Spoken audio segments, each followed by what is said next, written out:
A Larissa trouxe, né, essa questão da ameaça do Pix e tudo mais. Só que o que o governo, o que esse relatório, né, essa manifestação preliminar, essas recomendações do USTR estão falando sobre o Pix? Qual é o grande problema? Débora, boa tarde a todos, Yuri, a todos que acompanham o 360. É um prato cheio para ser explorado politicamente pelo governo Lula. O relatório do USTR, que saiu nesta madrugada, tem 107 páginas. Ali tem menções, por exemplo, sobre julgamentos do STF ao Marco Civil da Internet, casos de corrupção e decisões polêmicas de um ministro, especificamente José Antônio Dias Toffoli, e tem abordagem sobre o Pix. Há 20 menções ao longo do relatório de 107 páginas sobre o Pix.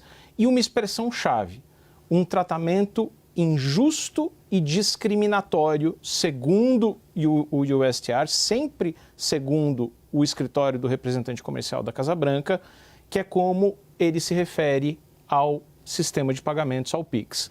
E por que ele sustenta isso? Qual que é a argumentação? Que o Pix é um sistema gratuito, exigido das instituições financeiras, ou seja, elas não têm a prerrogativa de não aderir ao Pix, em detrimento, em condições de um tratamento não isonômico, vamos dizer assim, com as empresas americanas que têm sistemas de pagamento eletrônico próprios, mas que também é verdade, cobram por isso. Então, isso dá aos Estados Unidos, claro, um motivo de queixa, a queixa está colocada no relatório, mas também entrega politicamente um prato cheio para ser explorado. Não há ali, quando se fala de Pix, nenhuma menção ao governo Bolsonaro ou ao governo Lula, mas existe uma colocação de que o Banco Central do Brasil é, ao mesmo tempo, regulador e, palavras do USTR, dono, operador, essas duas palavras aparecem, do Pix. O regulador, dono e operador, as duas coisas não funcionam juntas. Deixa eu tirar uma dúvida. Eles colocam essa queixa, mas eles fazem alguma recomendação do que o Banco Central do Brasil deveria fazer? Ou seja, vocês deveriam acabar com o Pix ou liberar para que as instituições financeiras escolhessem ou não aderir ao Pix? Ou eles não fazem essa recomendação? Não há essa menção o chicote. Há um ajuste com base nisso. Esse é um dos elementos que o USTR usa para recomendar a tarifa de 25%. É claro que, para além do discurso político, existe um temor no governo brasileiro, seja político, seja com fundamentos técnicos, de que não só o Pix aparece no relatório do USTR, como pode ser usado por uma outra área do governo americano, pelo Departamento do Tesouro, para eventuais sanções e punições contra bancos brasileiros aí num processo paralelo, que é, ao classificar facções criminosas como organizações terroristas, você usa ali o Pix e tem, digamos, alguma interligação com a REAG, que é investigada pela Polícia Federal, de ter conexões com o PCC. Logo, você não pode mais fazer uso do Pix. Isso já está sendo aventado pelo governo brasileiro como uma possibilidade que pode sair do USTR e migrar para o Departamento do Tesouro. Ou seja, eles estão cercando por todos os lados. Muito obrigada, Daniel, que volta conosco daqui a pouquinho, viu, Yuri? A gente segue com mais notícias ainda falando sobre essa decisão dos Estados Unidos, Yuri Pita, mas a gente volta com o Daniel Richtner daqui a pouquinho. Muito obrigada por enquanto, Daniel. É isso, Débora. Bom, vamos aqui, como prometido, Thaisa Medeiros vem nos contar que o vice-presidente Geraldo Alckmin rebateu essa ameaça de taxação dos Estados Unidos e chamou o Pix de patrimônio nacional. Thaisa, boa tarde, bem-vinda. Oi, Yuri, boa tarde a você, a Débora e a todos. É isso, hoje teve uma reunião emergencial aí com ministros do governo do presidente Lula para estudar essa reação ao que disse o representante comercial dos Estados Unidos, do USTR, a respeito dessas tarifas de 25% sobre as importações brasileiras por conta de práticas desleais, como eles apontaram. Então, o vice-presidente Geraldo Alckmin disse que o Pix é um patrimônio nacional e que é a tecnologia a favor da sociedade, por isso precisa ser defendido. Essa fala ocorreu então após a reunião com ministros do governo, com essa reação. Estiveram presentes o ministro da Fazenda, Dario Durigan, também Márcio Elias Rosa, do Desenvolvimento, Indústria, Comércio e Serviços, e o objetivo dessa reunião foi justamente tratar sobre esse resultado dos estudos que foram feitos pelo representante comercial dos Estados Unidos em relação às práticas brasileiras. Segundo Geraldo Alckmin, o Pix é uma conquista do povo brasileiro e é a tecnologia a serviço da sociedade. Ele também comentou sobre as relações com as empresas de tecnologia, as chamadas Big Techs. Disse que o governo mantém as portas abertas e que as empresas nacionais e estrangeiras recebem o mesmo tratamento aqui no Brasil. Ele afirmou que o governo brasileiro vai trabalhar para que a recomendação da imposição de tarifas de 25% não se torne realidade. Disse que a recomendação é injusta e descabida e defendeu que isso seja revertido por meio do diálogo. E para isso o diálogo também precisa contar com o setor privado. Citou que tem cerca de 4.000 empresas norte-americanas aqui no Brasil, conta também com a Câmara do Comércio, a ANCHAM, todos esses aliados, né, esses braços que o governo pode estender aí para conseguir negociar e evitar que essas tarifas sejam de fato impostas aí de 25% depois dessa recomendação do USTR. Então, a Alckmin segue a mesma linha de raciocínio daquela época lá do tarifaço de Donald Trump no ano passado, defendendo que seja feito o diálogo também com os entes privados, né, com essa ajuda do setor privado brasileiro que tem ligação comercial com os Estados Unidos. O raciocínio segue sendo o mesmo, também tendo muita cautela na hora de se posicionar a respeito dessas recomendações que foram divulgadas pelos Estados Unidos. Volto com vocês.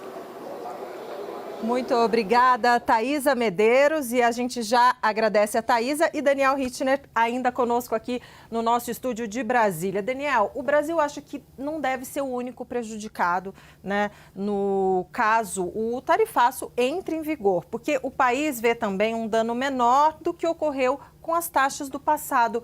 Por quê, Daniel? Débora, deixa eu fazer uma sugestão aqui para todo mundo, porque agora, do ponto de vista político eleitoral, tá um acusando o outro acusando um, né? Parece aquele meme do Homem-Aranha, todo mundo apontando o dedo um para o outro. Exatamente. Minha recomendação, vamos respirar fundo, tira o coração, tira o fígado um pouquinho dessa história e vamos resgatar um pouco do calendário do tarifaço do governo Trump.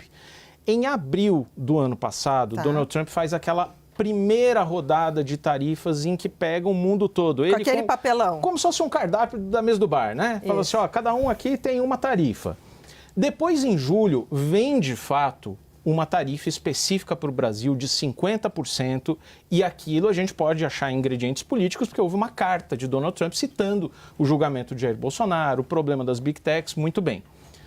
Em fevereiro, depois de todas aquelas exceções que foram negociadas, em fevereiro deste ano, a Suprema Corte derrubou aquelas tarifas e disse, olha, o governo americano, o Poder Executivo, não tem o direito, a prerrogativa de fazer isso.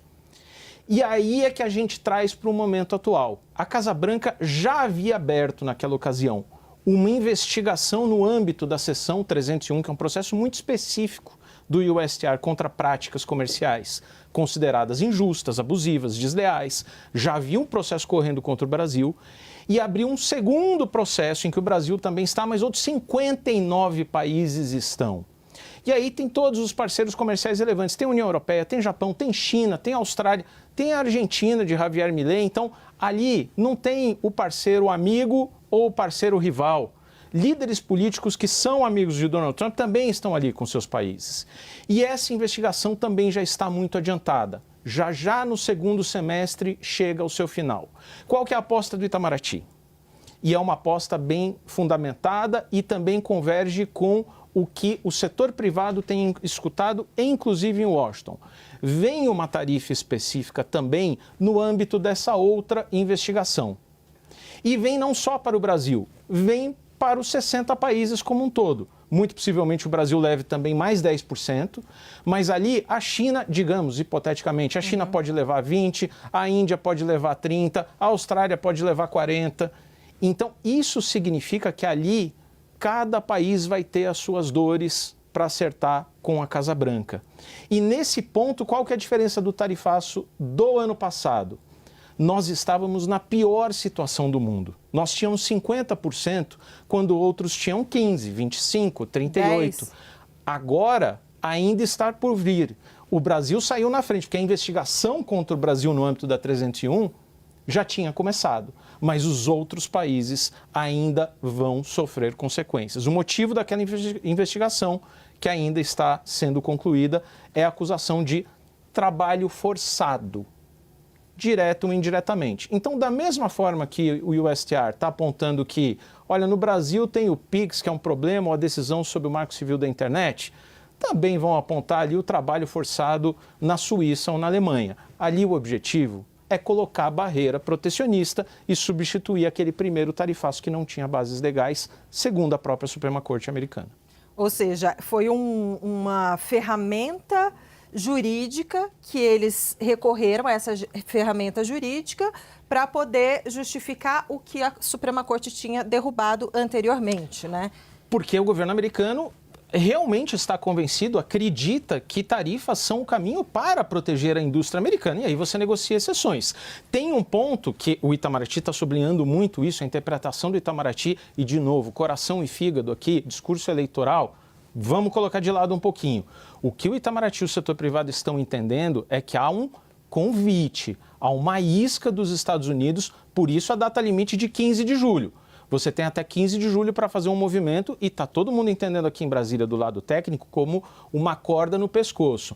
Mas aquele acordo de minerais críticos e terras raras que a gente está tentando, eu estou falando do ponto de vista de Washington, está tentando que o Brasil aceite e até agora não aceitou, aquele tratamento com as big techs que vocês estão ali só maltratando e regulando as redes sociais, as tarifas do etanol que você não se movimentou e não abriu para o etanol americano.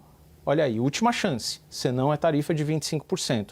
É um convite para sentar à mesa, mas um convite que já vem com a corda no pescoço ali para você sentar. E 25%, partindo desse 25%, então, e na segunda investigação que ainda está em andamento sobre o trabalho forçado, como você nos trouxe, pode ter um efeito cumulativo, 25% mais o número que eles... Muito provavelmente 10%, isso é o que corre. 10% para todo mundo. Alguns países, mais do que 10%. China, quem sabe não vem 40%. Japão, 35%. Aí só Deus sabe, só Deus e aquele que postou como se fosse Deus, Donald Trump.